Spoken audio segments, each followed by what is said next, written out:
Thank you so much for all your time and efforts, not only being here today, but all your activism and work as well.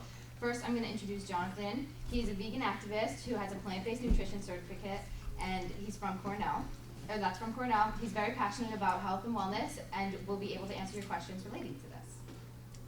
Does everyone want to? I'm glad you all came. I know it's a big sacrifice during finals time. I remember. Okay, and next we have Jamie Logan. She's an animal rights activist and documentary filmmaker based in New York City.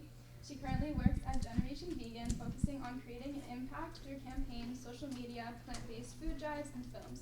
She is best known for her animal rights films that have over 75 million views, as well as her Jamie's Corner YouTube show, where she educates people on the streets of New York City about how their food gets to their plate.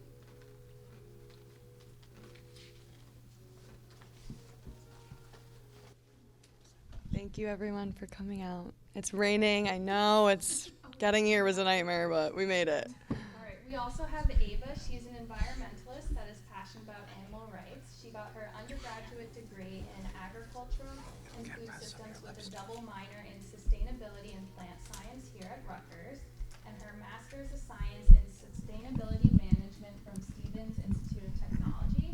And she has lots of experience developing sustainability initiatives in municipal and corporate settings. And without further ado, we're going to get started.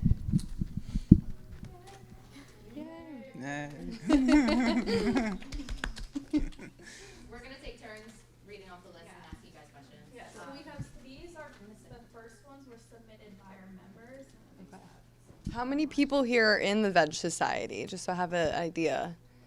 Okay, we have a few. Cool, awesome. How many people, it's your first time here at a Veg Society meeting? That is fantastic. Wow, that's Great. so awesome. Wow, those are the people I really want to Thank reach. you, I see that. All And right, give yourselves a hand. yeah, That's awesome. this is awesome. Made this step. That's the first step is the hardest. All right, so our first question is, many brands of oat milk and almond milk add oils to their products. Why do they do this? Well, they do this for two reasons. One, the main reason is it's more appealing.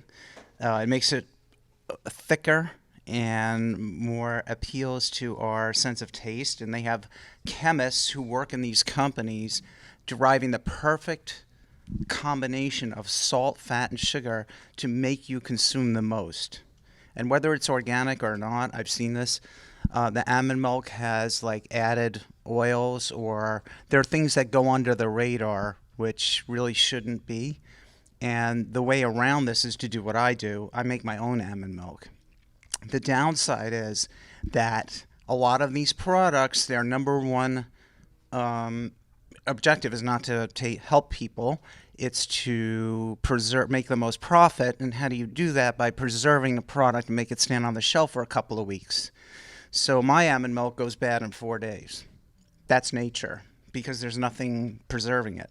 But I can buy an organic almond milk in the store that might have some preservatives or oils, and it can last 2 weeks or a week and a half before it goes bad. And you have to ask yourself, is it worth your health to have that extra week? Or do you want to make the effort to take care of yourself? I could go on about this for hours, but I won't. That's it. That's all for now. Thank you. Thank you. Okay, our next question is, are Beyond products necessarily a healthy alternative to meat? Yeah, but we can get into the health aspect of it, but I do want to remind everybody that when you're craving a burger and when you're craving the chicken nuggets or the chicken sandwich, it's one of those things where this is not a salad, right? This is something where you want something a little greasy, you might want those French fries. So instead of actually buying the animal product burger, it's much healthier to eat the Beyond Burger product. It has less saturated fat, no cholesterol, and of course it doesn't cause harm to the planet or the animals. But Jonathan can get into the specifics of why maybe it's not like eating a salad. Exactly. Okay. So first of all, I'd like to echo what you said. It's certainly infinitely better than a meat-based product. Why? Well, as you mentioned, there's no cholesterol, and cholesterol is really the number one reason why people develop plaque in their arteries, in addition to triglycerides. I won't get into that. But so in that sense, it's a really good for all those vegans who want to try and who miss the taste of a meat product. Here's a way to transition. So someone asked me that, and I said, listen, when I transitioned, I was eating those products more often than I do now. Now I have it 3 times a year. Certainly for the environmental aspect, you can talk about that. It's a benefit, and for the animals, it's a benefit. For our health, I'd say it's a gray area. It's better than the meat products, but it's not the ideal diet. I wouldn't advocate it as a health food. I wouldn't say this should be your go-to food. The more something is processed, the more it loses its nutrition. And nutrition to me is feeding your body the proper nutrients, not just stuffing calories mindlessly down your throat to feel satiated. So it's a gray area, but it's better than animal products. And I think, a lot of us, one reason that we go vegan is for our health, but veganism at its core and the foundations of veganism is rooted in ethics. And it's rooted in the abstaining from using all animal products to as far as is practically possible. And this also extends to what we're wearing makeup-wise. It extends to our clothing, our entertainment. So while you can thrive and survive off of a plant-based diet, it's important to note that veganism in itself is not a diet. It is a moral and ethical standpoint, and it's one of those things where you can be vegan and you can eat Oreos and potato chips all day, or you could be vegan and eat lots of fruits and vegetables. And I think people make this mistake of when they go vegan, they are just eating a ton of junk food and they're going quickly to a deli and grabbing chips or whatever it is, and then they wonder why they don't feel good. And that is not a proper diet for anybody. Even if you're eating meat or not, you should make sure that you're eating a variety of foods. Echoing what she said, I absolutely couldn't agree more. That people, they try the vegan diet and they go, it didn't work for me. My doctor, I got more unhealthy. I gained weight. I did all these things. I ate vegan. But precisely that. Did you eat whole food plant-based, or did you eat mostly junk food? If you eat mostly junk food, you're going to get the same diseases and the same problems that you would if you ate meat, just on a lower degree, but you're going to have these issues. So it's important for us to lead by example and eat healthier, so then we can show everyone, like, comes to me and says, oh, wow, you look so good for your age. What are you doing? And then I can tell them, this is what I'm eating. People at the gym stop me, literally, and ask me what I'm doing. So lead by example, and that's a great way to do almost vegan activism, because they talk to you. They want to ask you what you're doing. Totally. So, yeah. All right. Okay, so for the next question, the question is, what are the farming impacts of a vegetarian or vegan diet on a mass scale? Could these impacts help or harm other challenges to the world, such as climate change or global warming? Good question. So the Food and Agriculture Organization recently reported that 26% of land that is ice-free is used for livestock and grazing. So that's 1/4 of the world is used for animal agriculture, and that's a really big problem. So another main concern from that is deforestation, soil degradation, water stress, and coastal dead zones to be the main ones. And then Science Mag reported in 2021 that more than 80% of farmland is used for livestock, only produces 18% of food calories, but contributes to 58% of greenhouse gas emissions, 57% of water pollution, and 56% of air pollution globally. It's crazy. All right, so the next question is, have those around you accepted your choice of eating, or do you get a lot of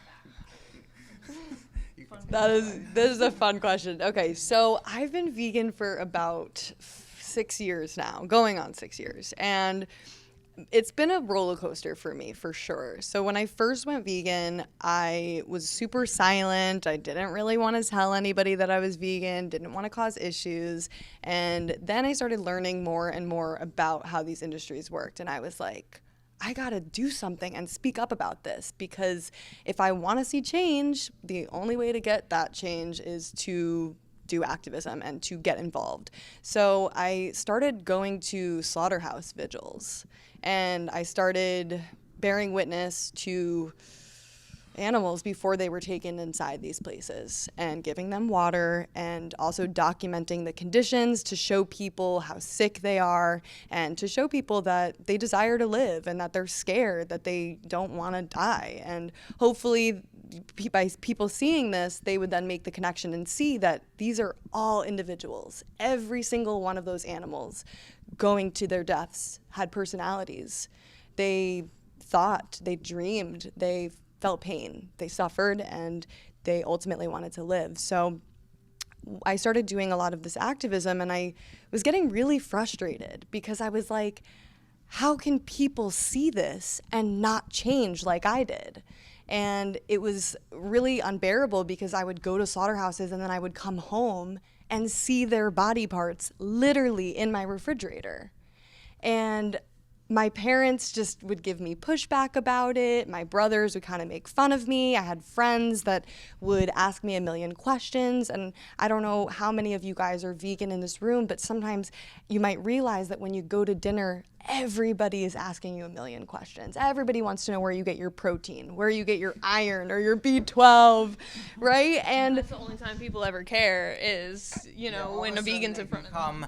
They become nutrition experts when you tell them you're vegan. But if you're eating the stuff that's killing people on a chronic illness, then it's okay. Actual class 1 carcinogens. You can look at the American Heart Association website. Yeah, so Yes. I was Same getting as asbestos. I Same was getting level. so frustrated, and I was like, what don't these people understand about the fact that, like, I just don't want to see animals suffer. That's basically it. And it came to a point where I was like, I am not being effective in my ways because I'm getting really angry. And I'm getting really, really flustered, and I'm not able to answer their questions effectively. And I would stand there and be like, but no, that's not how it works, blah, blah, blah. And I realized that I was pushing people away. And I started going to grocery store disruptions. I would pour blood all over the floors of the grocery store. I'd be handled out by the police. I was running the show back then.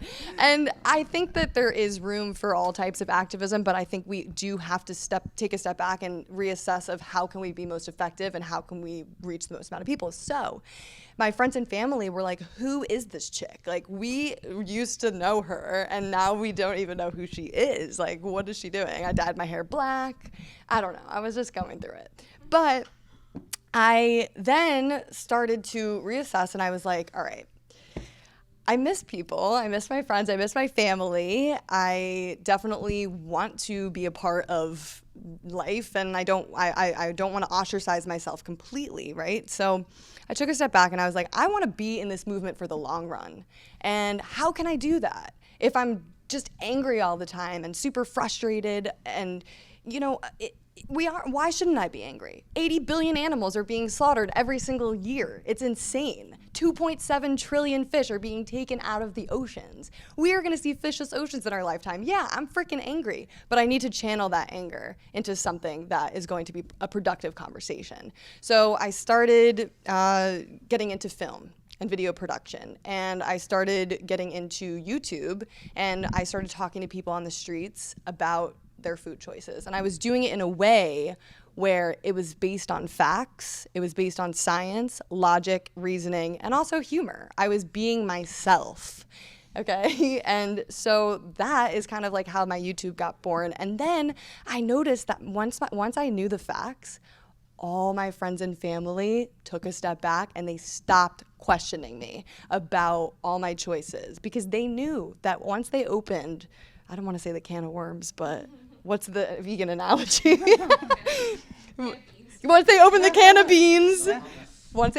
beans, I was like, step into my office, like, let's go. And they knew that they couldn't win any argument against it. So my biggest piece of advice is just to learn the facts.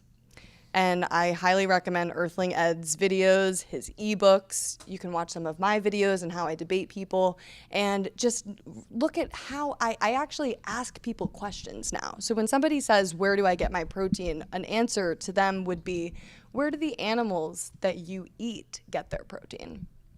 Or what is protein? Let's break it down. What is protein? Nobody knows what protein is, and they're asking me where I'm getting my protein. Like, seriously? Protein, in essence, is just building blocks of amino acids, which comes from plants.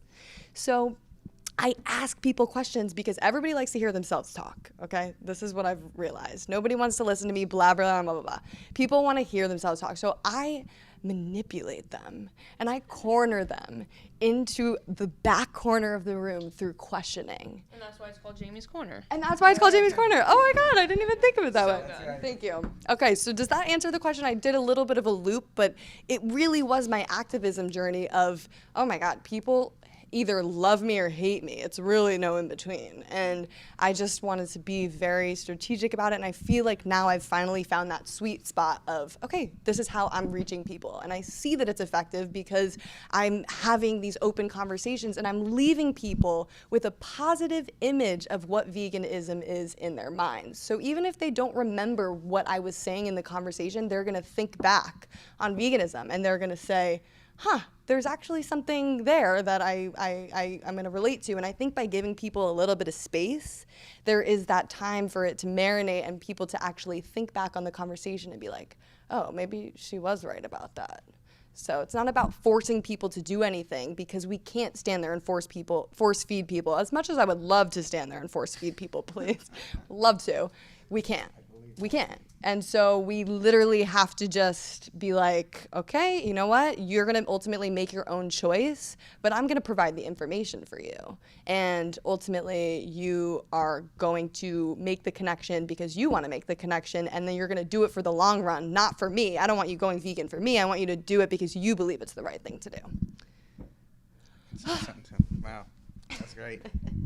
I don't know how to top that. But anyway, I'm not going to. But all I can say is my personal experience. I just came from a Passover Seder, and there were 40 people there.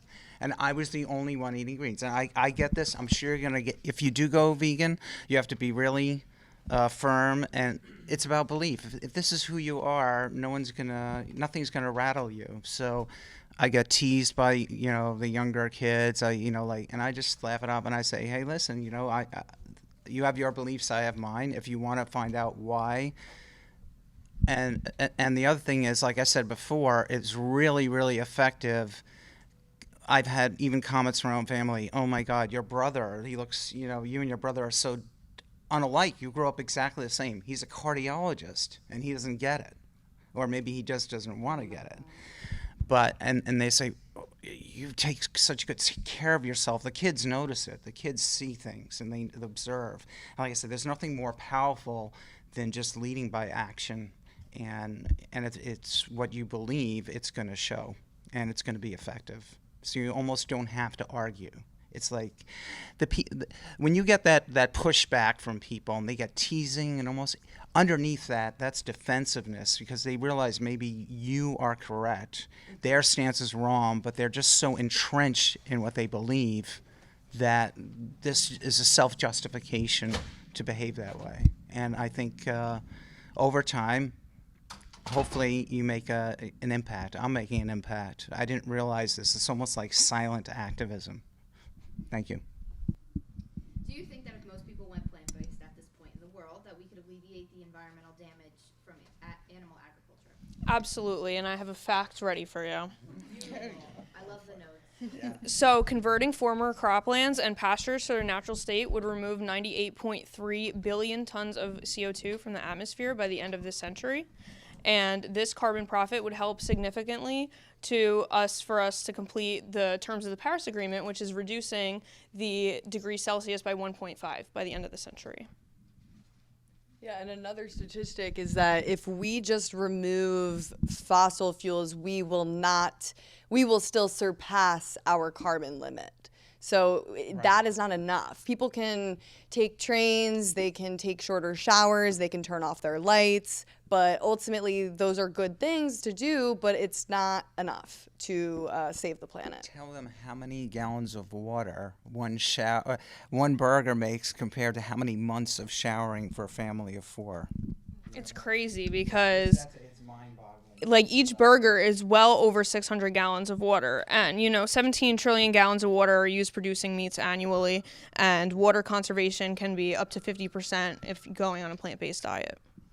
Alright, so we'll get back to it. So this question is actually from me that I submitted.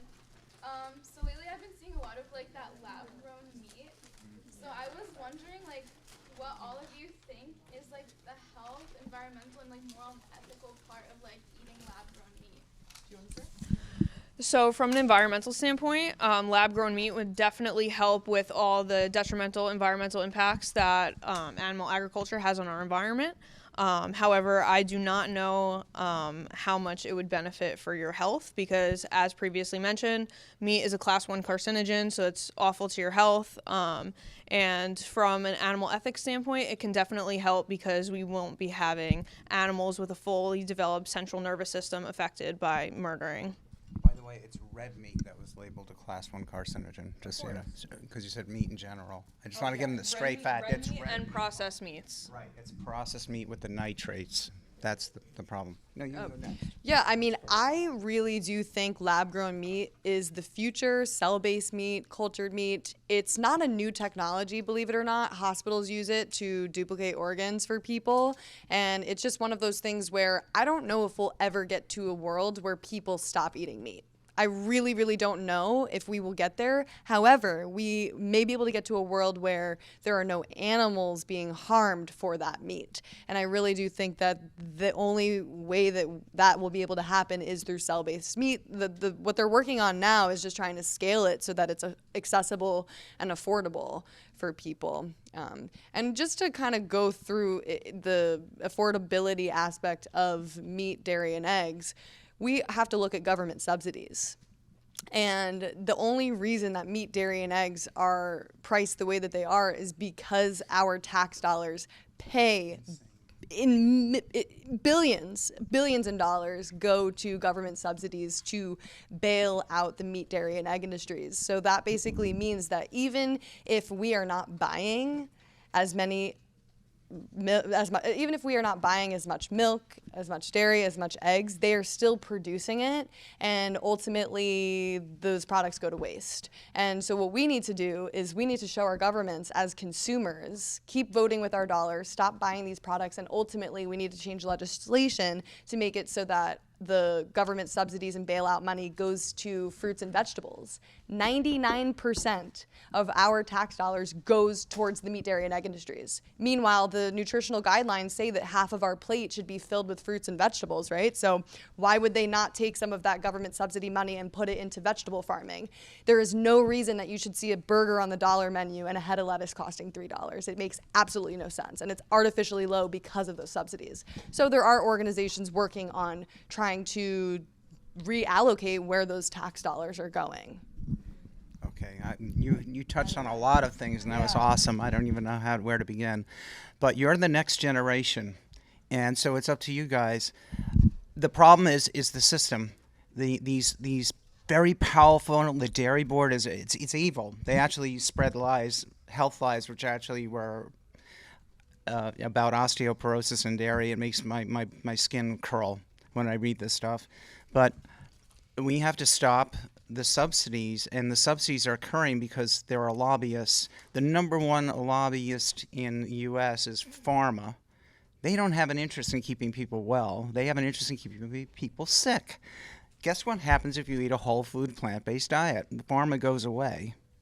So somehow we have to get honest politicians in there who are not getting paid off, who are going to do the right thing and take care of people instead of their pocketbooks, and then you'll see change. But one thing I wanted to comment on, most people don't know this. So dairy is subsidized, but I love this. So when I stopped eating dairy in 2000, 23 years ago, it seems like 2,000 years ago,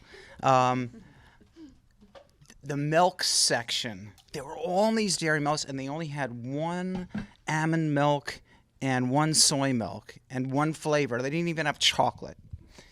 And now I go into the store, and I remember those days. I'm like, I'm the only one buying this almond milk. And now I go into the store and there's like rows of cashew milk and rice milk, and you can experiment with hemp seed milk, all these wonderful, nutritious drinks. And even with the oil, they're a lot better than getting the cancer, diabetes, and cholesterol from the milk. But never mind the hormones and antibiotics, which are also we can get into. So it's amazing that even with the subsidies, the public gets it. Once they get aware and people start becoming aware, everyone has their thing that triggers them. So for you, it's the environment. For you, it's ethics and passion. For me, it's health. But if it affects them directly, then they take action. And that's what we're seeing in the dairy industry. A lot of these dairies upstate are going bankrupt even with the subsidies. So there's a lot of hope. I want to continue to see that. So what do you think about the cell-based meat? Oh, okay. So, yeah, I'm sorry. Bring to the question. Yes, I'm sorry. I got us off track. I'm sorry. No, that's good. Yeah, no, I follow you, and we both drive off the cliff. So I think cell-based meat from an environmental standpoint is wonderful.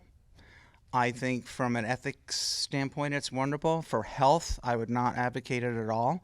I'd rather eat a Beyond Burger than cell-based meat, because you're still going to get all the diseases and issues that you would get if you ate a real animal. So both of them are no good, actually. I'd say, why do something that's going to hurt yourself, So I would not be an advocate of it on a health basis at all.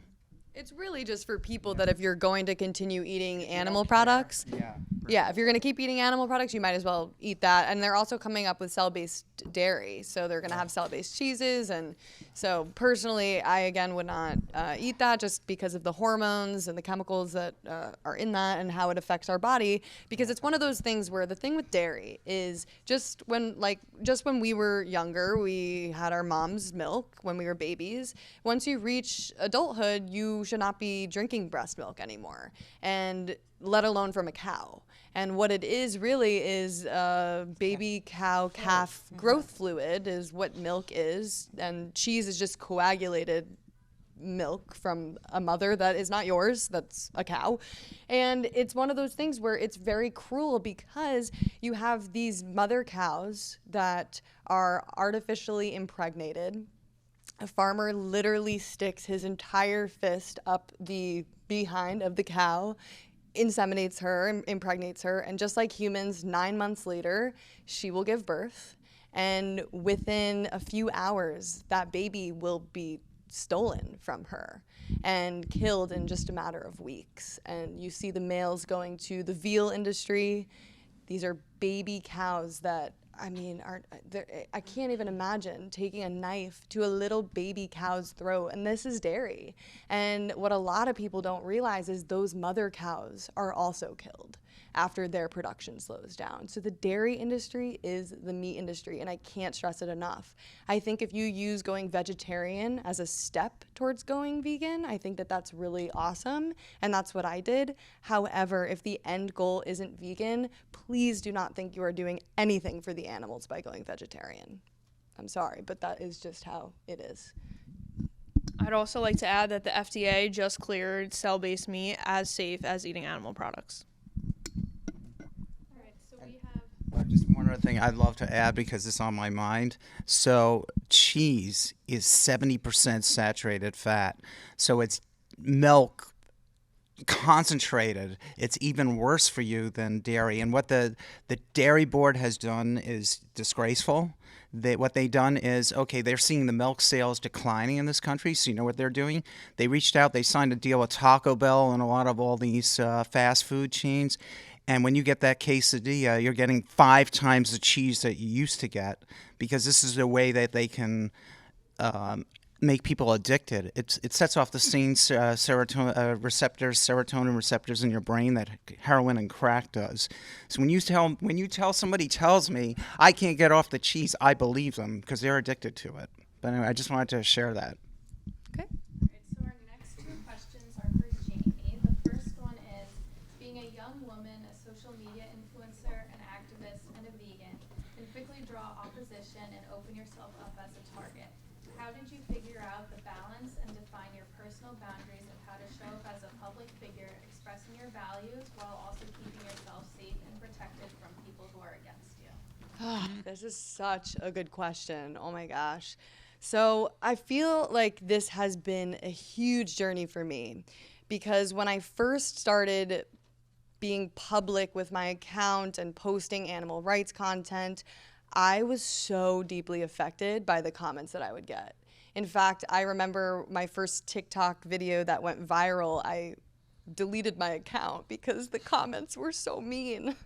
They were so mean. I was like, somebody's literally gonna come to my house and kill me. Like I was being threatened. I was getting death threats. I was getting called names. People were making fun of the way that I looked. Just like really deeply personal things that I couldn't believe how mean people were when I was simply just speaking up about a subject matter so outside of myself. And it's not like I was saying anything that was untruthful, you know.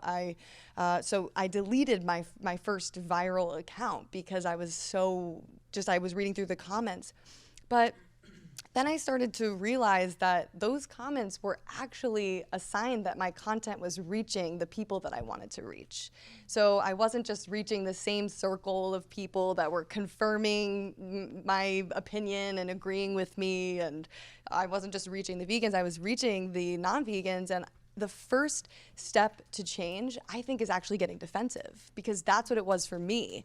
I remember when before I went vegan, I was pescatarian, so I was eating fish, dairy, eggs, and one of my friends who's not vegan she's not vegetarian at all, she said to me, she was like, I just find it super weird how you eat fish. Like, you claim to be an animal lover, that's why you're pescatarian, you want to stop, farming, whatever, but you're eating a fish. Like, that fish still wanted to live. That fish had a hook in its cheek and was dragged out of the ocean and flopped on a deck and suffocated to death. Like, you don't think that that's wrong? And I remember saying to her, how dare you? Like, I think that the fishing, it's just different. It's actually, at the time, I didn't realize it's way worse. It's way worse because there's the most amount of individuals being taken out of the ocean and killed. It's the most destructive when it comes to scooping all of the life on the bottom of the oceans. It's just really, I guess I didn't see the connection with fish as much because they look so different from us. And I don't know, like, I think a cow is super cute and like a fish, they're okay. Like,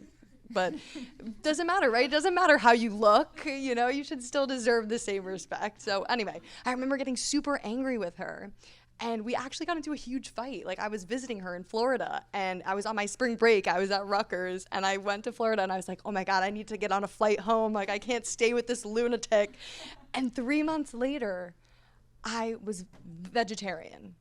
3 months later, I was like, she's right. I need to give up the fish. And then I learned about the egg industry and the dairy industry, and then I went vegan. But it was that first defensive. I couldn't believe how mad I got. So I think that we want to see these reactions from people because, number one, it gives me the opportunity to advocate, and it gives me the opportunity to respond in a way that uses sources and facts and actually engages them in conversation.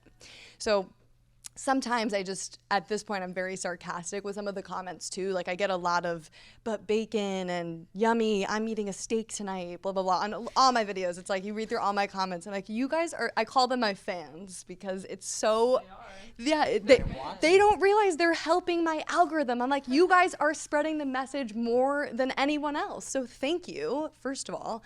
And second of all, I'm like, at this point, I respond very sarcastically. I'm like, I'll put a yawn face and I'll be like, boring. I'm like, can you come up with something a little more original? Like, give me something to work with. I've seen, you get more views, and that's why you're up to 75 million. And it's going to keep going from there. Well, I'm just like, seriously, like, you can't get any more creative. And it's so true that it's like, it's the same cycle of just BS Joe Rogan shit that they've heard. Like, oh, well, plants feel pain. Oh, vegans kill more animals because of the crop deaths. We can get into that. I will break this all down for you and make it super simple and clear. But it's just like, I'm so used to seeing these responses. So to answer your question, I don't actually take anything personally anymore. Like, at some point, you have to stop caring what people think of you.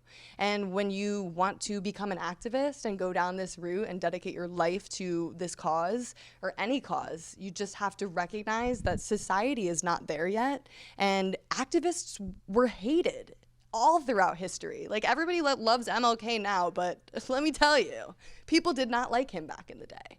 And I'm not comparing myself to MLK, okay? We're not there yet. But what I'm saying is that when people confront society with a change in the status quo, you are going to get pushback. And that's how you know that you're making an impact, because you are starting to make a little bit of waves in something that was just never talked about or never confronted. So I I don't take it personally, and I have to recognize that these people are commenting these things because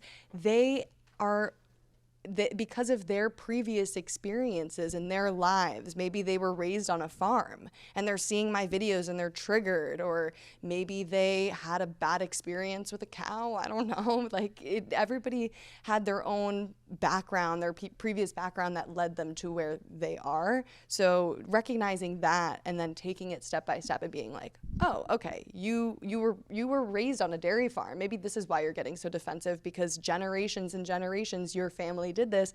And to actually look internally and recognize I'm wrong is difficult. It's really hard, and that's what I had to do when I went vegan. Like, I literally had to say to myself, all these years, what I've been doing has been wrong, and I've been lied to, and I had to internally reflect. So it's much easier to mock vegans than to look internally, and that's just kind of what I've recognized. So I feel like it's been definitely a growth process for sure for me.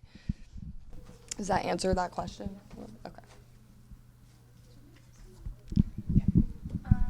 And then for Ava, a question for you is kind of combined into one question, two into one. How has your college major helped you with vegan activism? And were there any classes in college that talked about veganism, or did you have to learn it all on your own?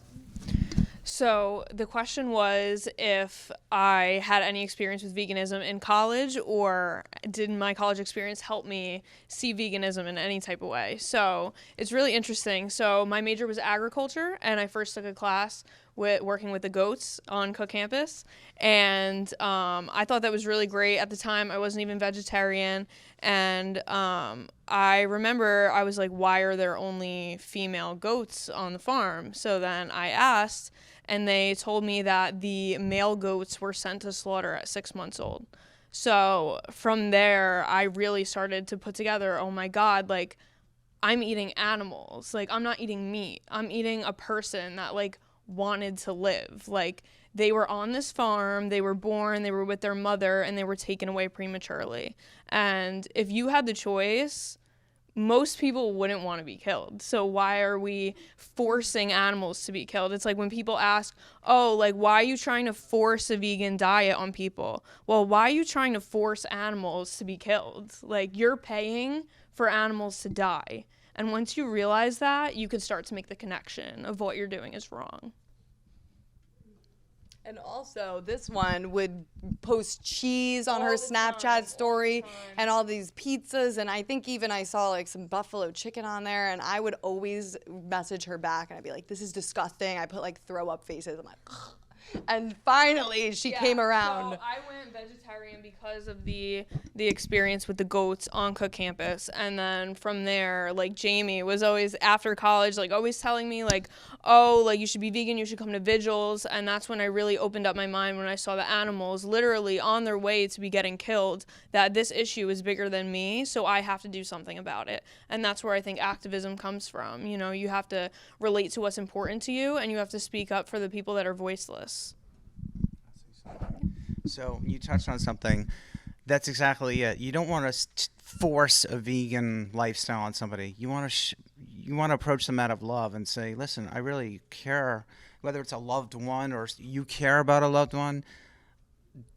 At least from my side of the story, from the health perspective, do you want to spend the last years of your life, or whatever that is, prematurely suffering with illness, with death? Do you want to have to deal with that, or would you like to be around for your grandchildren or whatever? And so instead of forcing people or trying to talk down to them, I try to approach them out of love and say, listen, it worked for me. I'm thriving. I want you to feel the same. And that's a much better way, a more effective way than, just if someone approaches you out of anger. If if they really, even they teach us that at the Q, if they really are hostile, just walk away, because they're not going to be open to the message. But if you approach them with sincerity and they at least want to listen, then you have an audience who wants to listen.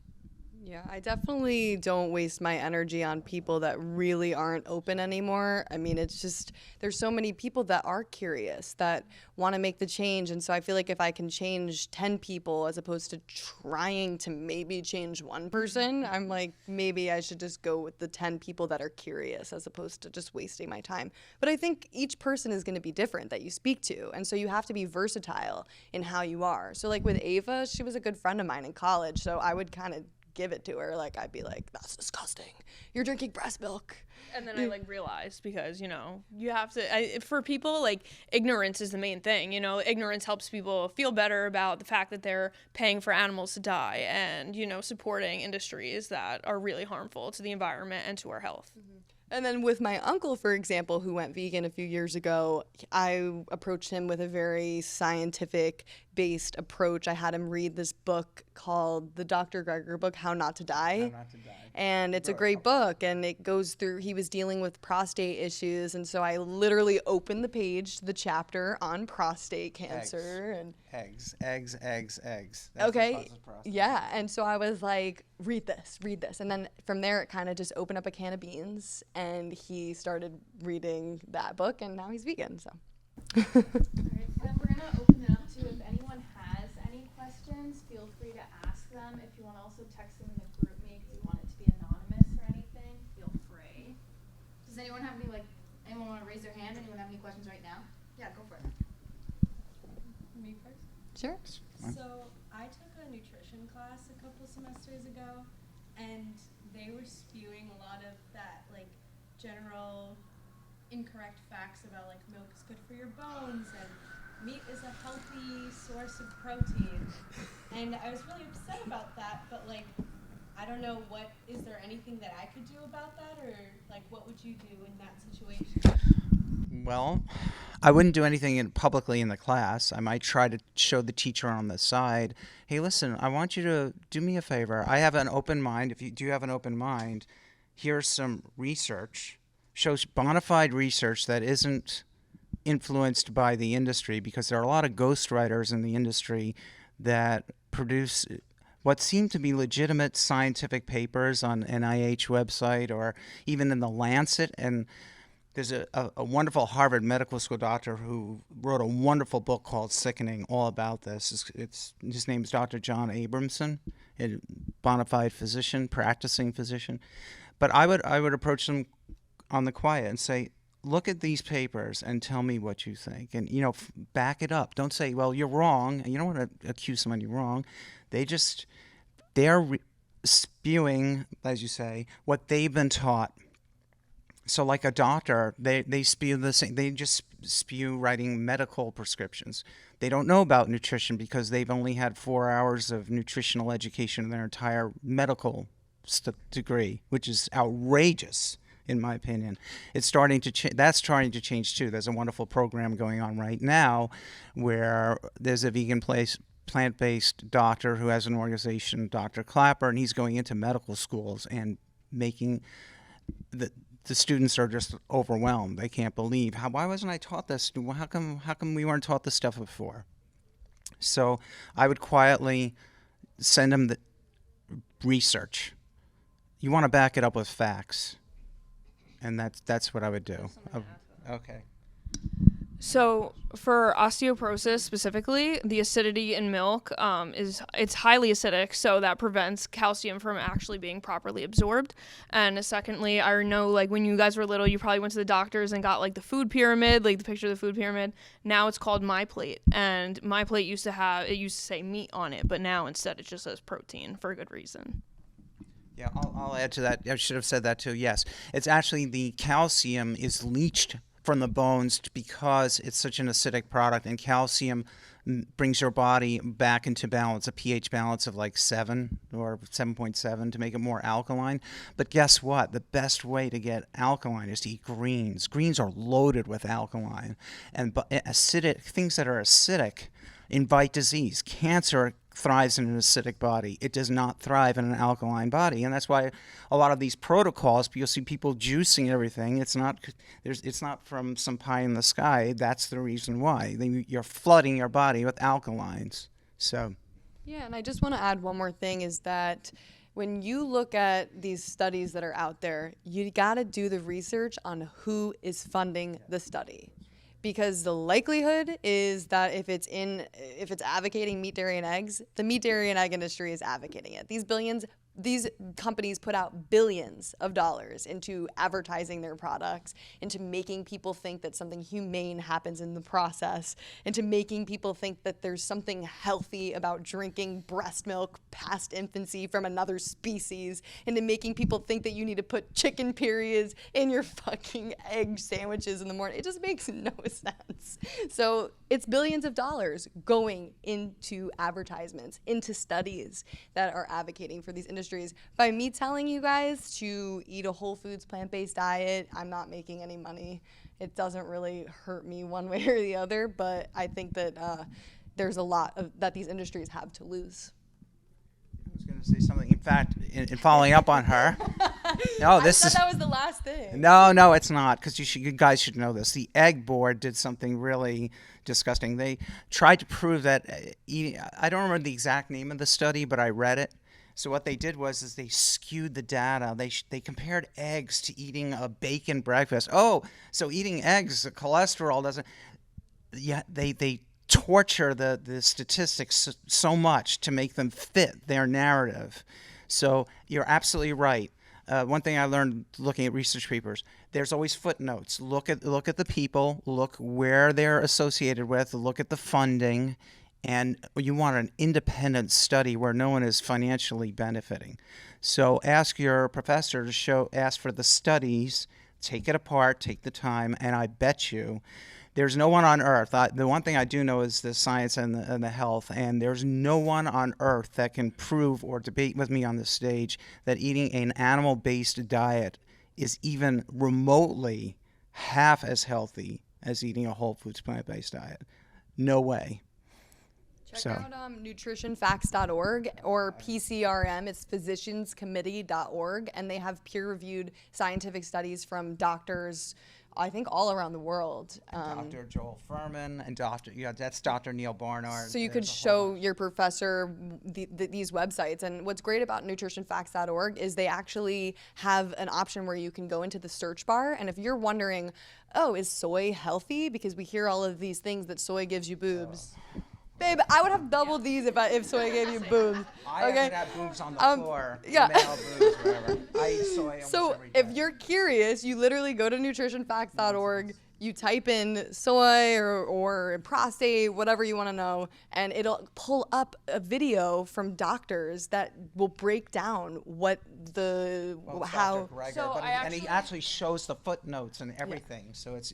I actually have something to add to that, so we're actually not done with this question. So from the plant biology standpoint, soy does not contain estrogen. It contains phytoestrogen, which is from plants. And since you are not a plant, it will not affect your estrogen like the way you think it will. Okay, now you started something Oh, else. God. Okay, so this is important for all the women here. So breast cancer, one of the things you'll hear about is like, oh, it'll throw my estrogen levels high. Well, phytoestrogens actually block estrogen from going into the estrogen receptor cells. So the studies show that women in Asia have a breast cancer rate of less than 1% in Japan because they're eating hardly any dairy products. They're eating mushrooms, which are anti-cancerous. There's actually the beta-glucans in them are helpful, but precisely for that reason. The women who have the recurrence have 50%, I showed you on that slide, have 50% less recurrence of breast cancer. Ones who already got it, if they eat soy products, at least a few servings of soy products a week. So that whole argument is just laughable. Okay. Sorry, I saw your hand, but Can I just say, do you have a place where you could put all these all these sources that you're DM her, Instagram, Jamie's Corner. Or you can also, If you're looking for scientific studies and doctors, this is what the geek that I am. I spend a lot of my free time doing this. I'd be happy to overwhelm you with for each argument. We'll put our emails up on Yes. the board. There's no board. I don't have Okay. a notebook Are you here. guys in the group me? Okay. Yeah, we'll send Definitely. you a ton I'm of on resources. the group me too, so. Okay, I want to make sure we get to everybody's questions. So I saw yes, your hand. So like when you Oh. made the switch from like eating to like eating vegan, like did you have any difficulties like giving up certain foods and like how did you deal with that? Should I go first? Yes. Sure. Okay. That's So it was a process for me. I went pescatarian first, then vegetarian, then vegan, and I don't really remember it being too hard. I think it was just a matter of finding the substitutes that I liked. So now that there's just egg substitutes instead of eggs, you can have just egg sandwiches, which are awesome. I really love oat milk, so that was a great substitute and replacement. There's some vegan cheeses that I really like, but ultimately what I found is that my taste buds changed. So like I really do appreciate a good Brussels sprout, you know, just the flavor of the carrots, the Brussels sprouts. I don't need all the oil. I don't need the heavy queso cheese all over everything. Like I actually just love steamed vegetables, and not everybody will like that. And I think it's taken me time to get there. Today I did have a vegan fried chicken sandwich, but you know, occasionally it's good.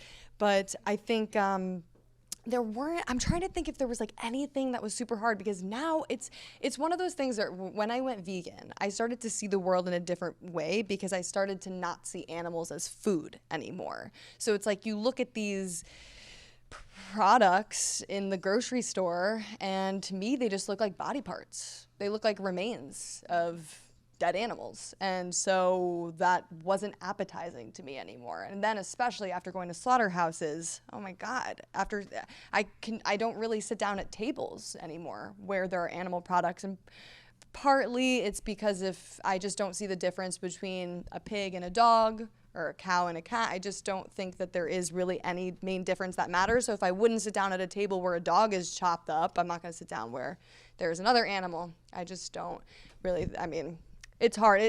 With my grandfather, who's almost 90, I will sit down with him because I only see him a few times a year. But that being said, there wasn't really anything that was too hard because there's such amazing plant-based products. But maybe the experience is different for you. So the only difference between meat eaters and Jeffrey Dahmer is that meat eaters pay people to have animals murdered for them, when Jeffrey Dahmer just did it himself. So actually people have less courage than Jeffrey Dahmer if you just eat animals. So for me, I don't think it was really particularly difficult at first. I also had the same transition as Jamie. I was pescatarian, then vegetarian, then vegan. So it was like a learning process, and it did take a while to find substitutes. But nowadays there's like even more so than when I first went vegan a few years ago. Like there are so many more substitutes for everything.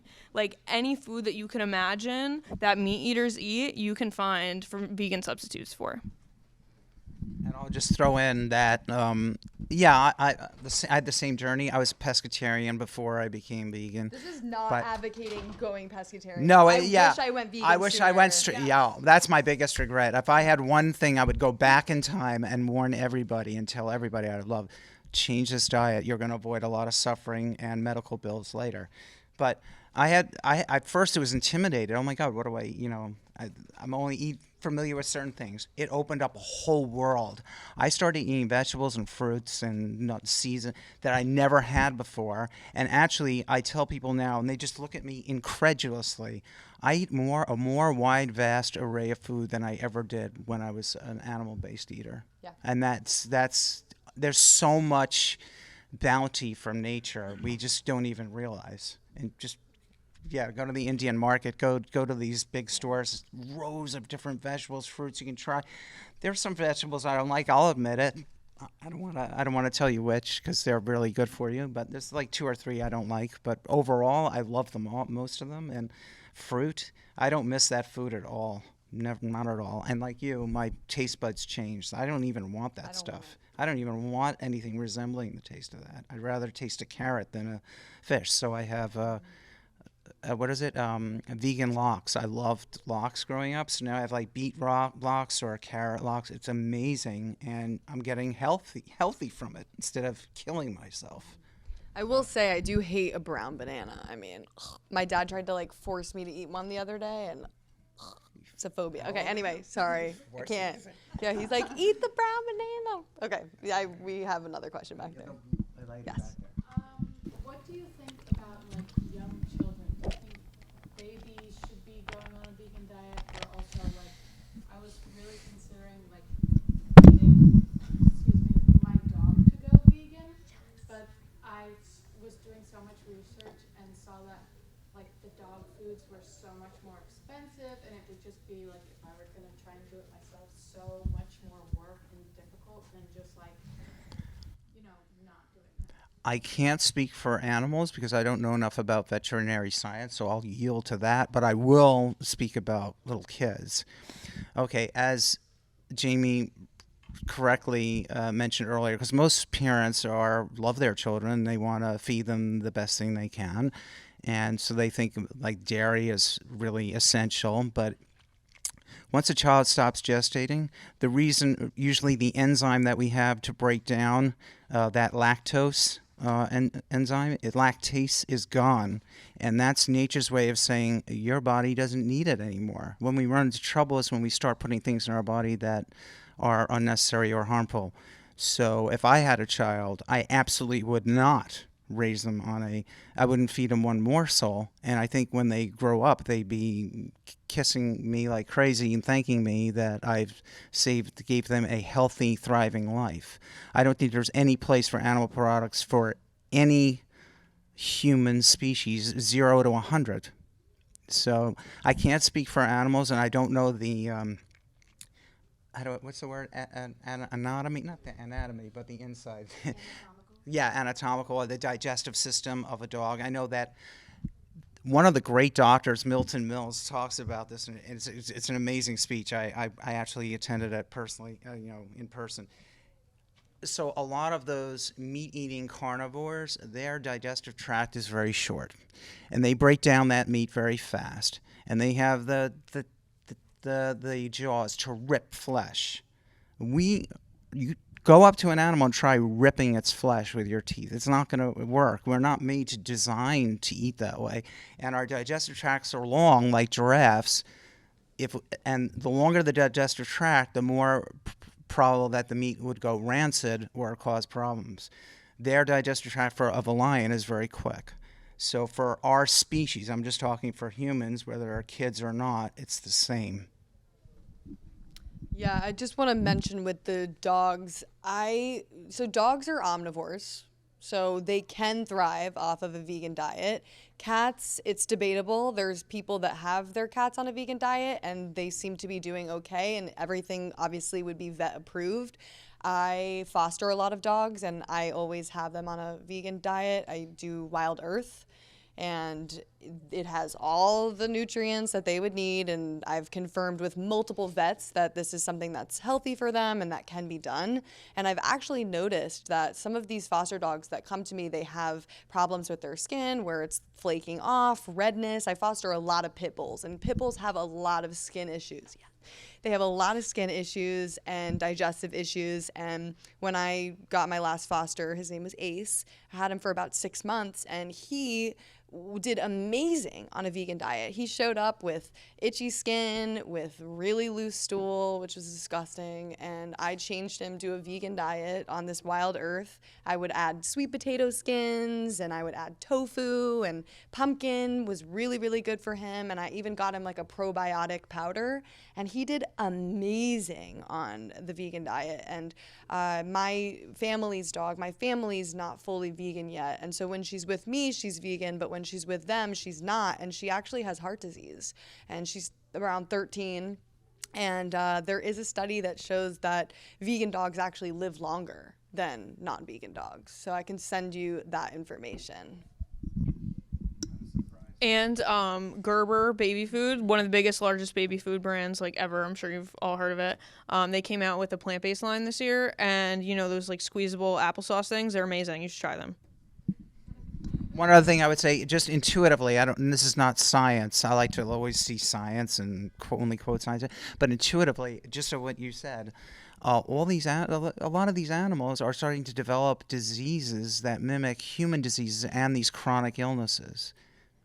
Now, do you think a dog raised in the wild, maybe it'll eat once in a while meat, but I'm sure it's not eating meat dog food every single day and destroying its arteries. And maybe that's why. So maybe not an exclusive plant-based diet, but a predominantly plant-based diet would prevent those diseases from happening in our pets, certainly for us. Well, and also these dogs are so far removed from their ancestors. My dog is a little tiny Maltipoo. She's nothing like a wolf, okay? Like this dog, you put her next to a hamster and she'll just want to play with him. Like she won't even think about eating the hamster, you know what I mean? So it's one of those things. My friend who's a vet, her name's Lindsay, she actually said to me, she goes, would your dog in the wild hunt prey, or would that cat over there go into a river and hunt fish? No, they wouldn't. So it's one of those things where my dog Daisy, when she's with my family, they feed her this like kibble that has just, I mean, the list of ingredients, number one, I couldn't even tell you what's in that. So I definitely recommend Wild Earth V-Dog, and Ami and Evolution are great vegan dog foods, and you can order cans of Evolution, which I was doing, and I was putting a little bit of the wet food in with the vegan dry kibble. And it has everything that they need, from taurine to B12 to protein. Yes. I wanted to add on to the animals, should they be vegan, comment, specifically like dogs and cats. And if you do have a dog or you have a cat, you can see that they are predators naturally. I mean, they have the canines, they have the sharp teeth. We don't. That's why when we see a squirrel, we don't go insane. Like, and when we have our cats look out the window, they see a bird, they do. But you have to recognize that a lot of these big companies and products, they are mass producing these animal products like the meat and the chicken, the salmon, the fish, whatever is in this cat food. It's just as unhealthy, it's just as processed. It's not just pure meat. It's not just like raw tuna. So this food that you're getting, it's just as processed, it's just as unhealthy, just like if you were going to get a burger from McDonald's. So it's no longer them just eating the natural food that they're supposed to have. So if you are going, it definitely requires a lot more research. I haven't done enough that I would like to, but it's that same idea that, you know, when you're seeing this dry kibble that can sit in your pantry for years and it's fine, it's the same idea that meat shouldn't last for years dry out of the refrigerator or out of the freezer. It's just pure chemicals at this point, very cheap, and so it does hurt the dogs the same way, it does hurt the cats the same way. So there is that debate of like whether cats and dogs should or shouldn't, but if you are, I definitely would recommend what Jamie said, is like making sure you're doing your research on the brands that you are feeding them. And this was also something that kind of messed me up a little bit, but there are so many like dogs and cats that are euthanized every year, you know, in these shelters. They are actually turned into animal feed. So when you are eating like cows and pigs, you are also by a byproduct eating cats and dogs. And I wanted to add one thing because I thought of this. So intuitively, you put any child 5 years old, 6 years old or less in front of a beautiful rabbit, or they want to play with it. They don't want to cut it up and eat it for dinner. Their intuition is to play with it. They see it as a lovable creature. So I think it's programming a child's mind that, oh, you're supposed to eat meat. So I got to a certain point where you're desensitized, or you're not thinking about the ramifications of your actions or what you're doing. But if you think about it that way, just look at a child. Maybe we shouldn't be feeding child animal products. Amazing. Do you have any more questions from anyone? We have more on the paper. Amazing. I'm just going to check the camera while you're looking over your next question. All right, do you want me to read this one? Go for it. Okay, what are your opinions on situational veganism, or being preferably plant-based unless no options are available? And then also, is that environmentally friendly? So, coming from an ethical standpoint, there really is no such thing as taking a life some of the time. And I really do think that we need to come from a stance of total animal liberation, a stance of there is no time where this is sometimes acceptable, because it's not like the animal just dies sometimes. The animal's life has to be taken every single time that we eat these animal products. So by sitting down and eating a product in a situation where maybe you feel like you have to, we're actually normalizing violence. And we're normalizing the idea that animals are products and commodities, and that their lives don't really matter, and that their lives are less important than a single meal. Right? So there's no such thing as situational veganism, because that just means that maybe you eat plant-based some of the time, but veganism is a moral, ethical standpoint, and you can't just be vegan some of the time. You can be plant-based some of the time, but you can't say, oh, some of the time, I don't think animals should die for my taste buds. Some of the time, I hate gay people. Some of the time, I hate being whatever. Like, you can't be some of the time anti-oppression. And so I really do not think situational veganism is even a thing. And when you hear all of these people saying, oh, I was vegan once, I was an ex-vegan, my answer to that is you were really never vegan to begin with. It's an identity.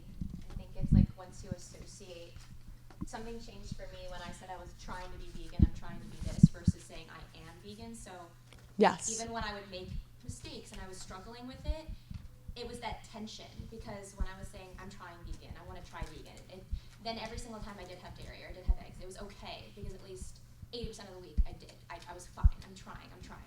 But like when I started saying I am vegan, and then I would have something, this was like a couple years ago, and I was at a party or something, and I was like, it's okay, it was already there, it was killed anyway, I didn't pay for it, things like that.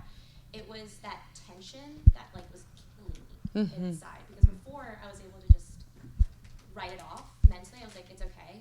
But when I started telling myself I was this, then it made the actual question each time, that choice, much easier. Because like, well, I know I'm this, so I don't eat this. Because I'm this, I don't do this. Because I'm this, I do. If I'm just trying, then you kind of give yourself that leeway, that mental leeway. And like you said, there's no like half-assed approach. You can't like be like against oppression. Yeah. So it's that knowing like once who you are. So if, like you said, it's like I used to be, then you never really were. Yeah. And do you think that it's environmentally friendly? I don't necessarily think that it's more environmentally friendly to be selective about what oppression you do and do not cause. For example, like if you go into a restaurant and you say, oh, like you don't have any vegan options, okay, I'll just have something made of dead animals. Why would you do that? Because that says something to the restaurant that, oh, we don't need to add vegan options to our menu. We're not losing a customer because we don't have vegan items on the menu. We're actually just making the problem worse because you're still contributing to the supply and demand of the animal products. Totally. And on the flip side of that, I'll just give a personal example. I went to this wonderful, not healthy diner, a Greek diner. It's in Woodbury, New Jersey. But vegans were coming. I said I came because my friend Susie wanted to go, and we went. It was good, not healthy, but it was positive reinforcement. She told me, "Oh, you came from 50 miles away? That's really interesting. We have people coming 100 miles away." So that's the positive reinforcement. And I said, I came to this restaurant, I want you to know, because you have a vegan menu. I know you're not totally vegan, but you have a vegan menu. It makes them think, okay. And then the next question is for cosmetic users, do you have a favorite brand or product recommendations? So for like skincare products, I really like the brand Youth to People. So they're all vegan and pretty natural products. I also really like Drunk Elephant. I really like their body wash and moisturizers and everything. And for makeup specifically, NYX and e.l.f. are both vegan and cruelty free. I second that. I really love e.l.f. products. The foundation that I really like and use is Born This Way, and you'd be surprised that a lot of the products actually are cruelty-free, but don't be mistaken that cruelty-free and vegan are the same thing, because they're not. which is so crazy. The first time I realized this, I was going to a CVS and I needed makeup wipes, and I went to just get whatever makeup wipes were there, and they were the Neutrogena ones, and it said cruelty-free on it. But then I saw that there was no vegan, and I looked it up, and there was some type of animal product in there. I'm like, how can you call this cruelty-free? It really, like, how did the animal product get in there? You know what I mean? Yeah. Kind of a follow-up to that. If something's not vegan, like a makeup product or skincare or something, what's normally in it that's making it not vegan? Lanolin, which is sheep's wool. There's also insects sometimes for lipstick colors. Or like, especially like when you're getting your nails done, like the girls want their gel manicures, and this is something I didn't know till a few years ago. Also, like shellac, like gel shellac is made of crushed up beetles. And yeah, there's also sometimes honey in certain things. People don't consider that vegan for some people. People think you can consume honey and be vegan, which I do not think so at all. Like, it's totally exploitative of bees. It's the same as the dairy industry, except done to bees. And when the production slows down of the beehives, they usually light them on fire. And bees are really important to pollinating our plants, making sure that we have food. and so it's just something where we should not be using them. I mean, listen, if you go, I do not think honey is okay, but there are certain products like that are in there. Okay, and I have something to add to that. Yeah. And like when people are like, oh, beekeeping is good because we're introducing more bees to the area. That does not help the native bee population at all. It actually damages it because they're overtaking, and the colonies, they can kill each other. So it's really damaging to the native population of bees. Is it just that hard for humans to leave animals alone? I have one funny story I want to recall. Jamie, do you remember when I was like, I found this new vitamin D that was so good, organic, and I looked, it had lanolin in it. It actually had, the vitamin D had sheep's wool in it as one of for the capsule. Do you remember we had that? Yes. The lanolin? How is this possible? Yeah. So you got to really check ingredients. Do your homework. I'm up there and I'm looking checking. If it doesn't have a certified vegan label, I'm checking anyway, even if it does. But I'm looking what's in there. And listen, guys, this is a learning process, right? Like, no one's gonna get it right. Veganism is not about being perfect. And if you have a product with sheep's wool in it, like, you learn, okay, I won't buy this again. But it's one of those things where you can't beat yourself up for it because we live in a non-vegan world. You're going to get in a car that has leather seats. You are going to take a plane that is not good for the environment. Like, we cannot be perfect, and at the end of the day, we are going to have a footprint on this planet. But the best thing that we can do is to try our best to adopt a fully plant-based diet, and from there we can advocate for all different social justice issues and immerse ourselves in many different roots of activism. But I don't think that we should get overwhelmed or beat ourselves up over this, because going vegan, it's actually pretty accessible and pretty easy nowadays for most of us. Can't speak for people in igloos and people in food deserts. I'm not saying maybe for them it's not the time, but for us, you can go to the dining halls here at Rutgers. I went vegan when I was here at Rutgers, and it's amazing. They actually have great options at most of the dining halls and the restaurants around here. So yeah, back to that point, let's, not beat ourselves up over things and just be like, okay, I messed up, like, not going to do that again. I learned from it. Because people don't realize that even gummies, like gummy worms and gummy bears, have gelatin in it, which are ground up animal bones. Yeah. So we live in a non-vegan world, again, and we're going to do our best to just not buy those products. Going back to what you said before, the best advocacy is your wallet. Companies listen.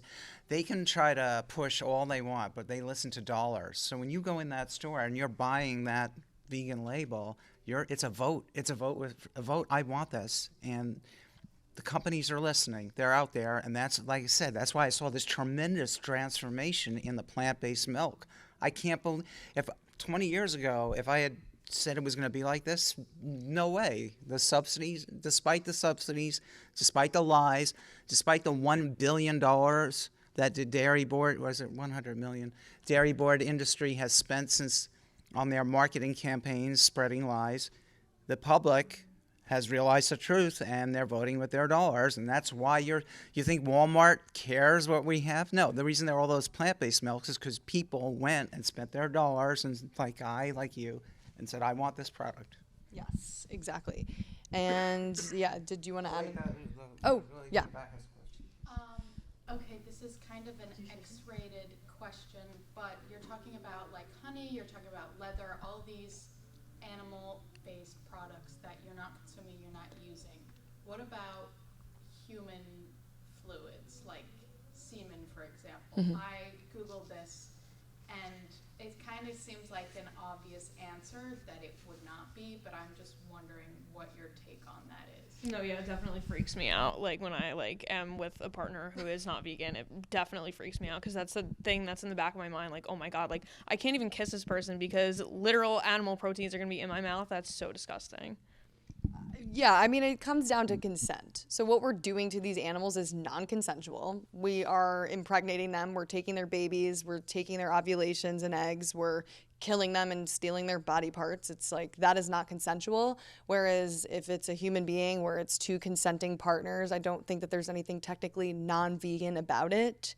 It's, it is what it is. I mean, my partner went vegan about 2 years ago, and it was a process. He was not vegan when I started dating him, but I set my boundaries. I made it really clear, and I said I don't want to see the products. I don't want them around me. They are not allowed in my household, and you need to respect my activism and what I'm doing, and ultimately be open to changing, because just like I wouldn't date somebody that's oppressing women, somebody that's oppressing any other groups of people, I'm not going to date somebody that oppresses animals long term. So it was something where he started just learning the information, and he changed, and I will say the bedroom got way better because he smelled better. It was just cleaner. The pheromones. If you must know, it's definitely, the cum is a little sweeter, I will say. And it's different. It's very different. Now looking back on it, I'm like, oh God, I can't even. Okay, I have to say something about this because I'm burning to say something about this. So if you want a partner who's going to hold an erection a lot longer and be much better, the scientific proof is out there. A movie came out called The Game Changers, and they actually did a study about this. And it's overwhelming. And when the guys found out, showed them the movie. If you have somebody who's like adverse, make them watch that part. The guy like, oh, I'm gonna eat plants. The guy was like, yeah, they were like, I'm gonna eat plants. I'm gonna eat plants because I want to be better. Like. It's true. It definitely is true. It's one of the leading causes of erectile dysfunction for Yeah. men out there is eating meat. Yeah, you know what erectile dysfunction is? You know what it is? It's a canary in the coal mine for heart disease. So it's basically the smallest arteries in the penis, so the smallest capillaries. That is a hint that something's going on with the circulatory system, and it eventually can, for both, heart disease, cardiovascular disease, or death. So another question on here was opinions on PETA's stance against pets. So this is a really good question, and this is often something that you'll hear a lot of non-vegans put out there as an excuse as to why they hate PETA or why they shouldn't listen to PETA's messages because PETA kills dogs and cats, right? This is what you hear all the time. What people don't realize is PETA is actually taking in all of the animals that are completely unwanted, abused, sick. They take in all the animals. They don't say no to these animals. So a lot of the time, if there's an animal that comes in that is mauled with half of its face off, if there's animals that are sick or that are dying, the most humane thing at that point is to euthanize them. And so that is why you see PETA's rates of euthanasia that are high, but they're not much higher when you look at other shelters that are in the U.S. I think it's something where I think it's 6 million dogs and cats are euthanized every single year in the U.S. and it's a really unfortunate number, but PETA works great at trying to get spay and neuter numbers up so that we can not have more babies, maybe more baby dogs, more baby humans, hopefully not. And so it's one of those things where the work that PETA is doing is really, they're really good at getting media. They're one of the oldest animal rights organizations out there, and they stand for total animal liberation. So I've done a lot of work with PETA over the years, and everything from anti-dairy campaigns. We did an anti-dairy thing at Starbucks here on campus. They're great at providing students with resources to do activism. They are one of the only, well, they're not now, there's a lot more animal rights organizations that have this total animal liberation stance, but they're out there and they're bold and they get people thinking. And if you look at any of their social media pages, it's meant to kind of trigger people, because it's just one of those things where they will call dairy milk breast milk. They will call eggs ovulations, like, and I love that because they're so bold and raw about it. So I think people that use this anti-PETA killing dogs and cats, I just think it's an excuse to shoot the messenger as opposed to actually listening to the message, because they are doing a lot of really, really great work. I can tell you right now, I know a lot of people that work at PETA. Nobody hates animals there. Everybody's vegan. Everybody loves animals, wants to save them. But there are times where, in the best interest of the animal, you have to euthanize them. When you were like, everybody who works at PETA, they're vegan, it reminds me, or not reminds me, but it just brings up that point that I know a lot of people who work in animal shelters or work with animals, not PETA, but then they eat meat. And it drives me crazy, the hypocrisy and the cognitive dissonance that, I mean, I brought my cat in to the vet, and then the receptionist was eating like a chicken sandwich, and it was really hard for me to take this in, because it's not just like the vet is only seeing like dogs and cats, they're seeing a variety of animals, and I can't put it together how you can make your entire vocation to saving animals and then putting that money that you're making back into the harm of animals. So well said. Yeah, these people that are complaining about PETA are the same people that eat animals. Who are you to talk about dogs and cats being euthanized? Let's say it's about 6 million a year in the US, when you're literally participating in the slaughter of 80 billion farm animals that are no different than our dogs and cats. I think very similarly are people who claim to be environmentalists but are not vegan. Absolutely. Which also just like really aggravates me. Hypocritical. Yeah, it's not. You can't be an environmentalist and not be vegan. It doesn't make any sense. You're committing so many crimes. You know, you're killing animals and you're committing to greenhouse gas emissions that are damaging our environment. It's crazy. So, you know, don't be a hitman. Don't be complicit in murder. Don't be like Jeffrey Dahmer, and go vegan. Don't be like Jeffrey. Well, you can be if you're unaware, and I think that's a bit. People sometimes they mean well, just like in the medical field, they're just unaware. So I always say it's like you can't blame the ignorant, but you can hold the knowledgeable accountable. correct. Oh, that's beautiful. You can't blame the ignorant, but you can hold the knowledgeable accountable. I love that. Did I say that right? You I said think it so. perfectly. That is Okay. a beautiful. Did you come up with that yourself? Oh my God! Can Amazing. we quote you on that? Can I Amazing. quote you on that in my next book? In my book? Don't mean Okay. to cut the party short, but we do need to clean up because we have to be out by 9. So I think that's a good way to end it. If you guys okay Yeah. with that? Yeah, and you guys, if we want to chat on our way out. And we'll give you Yeah. like, our contact Hey, thanks for listening, guys. I'll talk all night. Yes. Awesome. Thank you. All right, thank you. Thank you. So much.